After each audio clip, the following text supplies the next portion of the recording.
ရှင်လည်းပေါ့နော်တောင်းတဲ့ပိုင်းလေးဆက်ပေးပါလို့ရှင်ဟုတ်ကဲ့ပါကျွန်မနာမည်ကတော့အေးသက်တာပါခရစ်စတိုလို့လည်းခေါ်ပါတယ် YUS မှာကျွန်မ coordinator အနေနဲ့လက်ရှိတာဝန်ထမ်းဆောင်နေရှိပါတယ်ရှင်။ဒီကတော့အရာဟိုဂုဏ်ယူပွဲကောင်းတယ်ပေါ့နော် YIUS အတွက်ဂုဏ်ယူပွဲကောင်းတဲ့ပွဲလေးဖြစ်ပါတယ်ကျမတို့ ABE နဲ့အတူလက်တွဲပြီးတော့သူတို့ရဲ့ Advanced Diploma Program တွေရဲ့နောက်ဆုံး University of Hertfordshire နဲ့ရှိရဲ့ Pathway Degree Program လေးကို launch လုပ်တဲ့ပွဲလေးဖြစ်ပါတယ်ကဲရှင် ABE အနေနဲ့ကတော့သူက UK qualification တစ်ခုဖြစ်တယ်သူက level 3ပေါ့နော် foundation level ကနေစပြီးတော့ level 6 degree level ထိ vocational ဘက်ကနေပြီးတော့ business နဲ့ဆိုင်တဲ့ subjects တွေအတွက်courses တွေရှိတဲ့ UK qualification တစ်ခုဖြစ်တယ်ရှင်အဲ့ဒါကိုမြန်မာနိုင်ငံမှာဆိုရင်တော့ABE centers တွေလည်းရှိတယ် YUS အနေနဲ့ကတော့ ABE နဲ့စပြီးတော့ advanced diploma business နဲ့ဆိုင်တဲ့ဟာတွေကိုစပြီးတော့သင်ပေးဖို့အတွက်ဖြစ်ပါတယ်ဟုတ်တမ်းမြင့်အပြင် level တစ်ခုကိုတစ်နှစ်ဆိုရင်ပြီးပါတယ်ဆိုတော့ကျောင်းသားအနေနဲ့ရွေးလို့ရပါတယ်ရှင်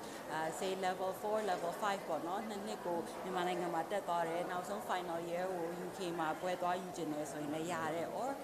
ပထမတစ်နှစ်ဒီမှာတက်တယ် second year third year UK သွားတယ်အဲ့လိုလည်းရတယ်မဟုတ်လို့ရှိရင်ဒီမှာ3နှစ်စလုံးပေါ့ဒီရရတဲ့အထိပြီးအောင်တက်သွားရင်လည်းရပါတယ်ရှင်ဟုတ်ကဲ့တော်ရောက်ရှိနေရှင်ကုန်ကြစိတ်ကတော့ကျမတို့YUS မှာပေါ့နော် YUS မှာဆိုရင်တော့တစ်နှစ်ကိုပထမနှစ်ကို45သိန်းဒုတိယနှစ်ကို50ဆိုပြီးတော့အကြောင်းသားကလေးသတ်မှတ်ထားပါတယ်ဒီ launch လုပ်တဲ့ပွဲဖြစ်တဲ့အတွက်ကြောင့်မလို့စတက်မဲ့ February မှာစဖွင့်မဲ့အတန်းအတွက် scholarships တွေလည်းစီစဉ်ထားတာလေးရှိပါတယ်UK နဲ့မြန်မာနိုင်ငံဆိုရင်တော့ခုနဖန်တော်မှာပြောသွားသလိုပေါ့နော်ကျမတို့12ဆလောက်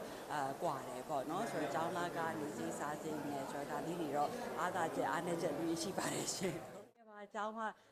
2005ကစတယ်ဆိုတော့အနှစ်20ကြော်လေးပေါ့ရှိသွားပါပြီအကြောင်းသားတွေကိုဟိုရင်ကတည်းကဒီတိုင်းနိုင်ငံခြားဆွလိုက်တာမဟုတ်ဘဲနဲ့ prepare လုပ်ပြီးတော့ပေါ့နော်နိုင်ငံခြားမှာကျောင်းသွားတက်ချင်တဲ့တက်ကူသွားတက်ချင်တဲ့ကျောင်းသားတွေအတွက်အခက်အခဲမရှိရလေအောင်ကျမတို့စာတွေလည်းသင်ပေးတယ် social ဘက်ကနေလည်းအားလုံးဖြည့်ပေးတယ်